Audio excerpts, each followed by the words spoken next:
your country, the government you support and have advised, according to a UN rapporteur, according to the US State Department, according to Amnesty International, according to Human Rights Watch, according to plenty of journalists, and many others, are believed to have detained maybe 1 million people or more, mainly from the Uyghur Muslim ethnic minority, in re-education camps. 1 million people, Charles. Okay. 1 million. Okay. It's certainly not grabbing headlines in China. Isn't that because you don't have a free press in China, so you can't have headlines about the Uyghurs? No, it's because there are 55 national minorities in China, and Uyghurs' population is, in total, 9 and 10 million, I believe, in Xinjiang. Yes, 0.7%. Okay, but the world doesn't work on percentages. If you lock up 1 million people in camps, the world pays attention.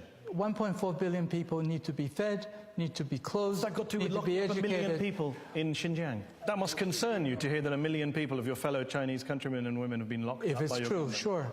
How do we establish if it's true or not? Why don't you let people in to check and count? Then we'll know for sure. I think people have visited. No, they've been on kind of supervised trips with Chinese monitors to select camps where they haven't been able to see everything. In fact, Reuters went on a trip last year. They were taken around. They were allowed to meet some people, and the people sang, "If you're happy and you know it, clap your hands."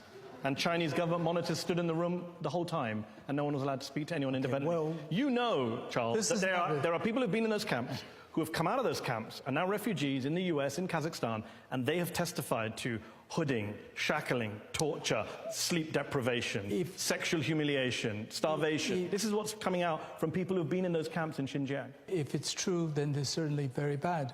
This is not my area of expertise, and I'm not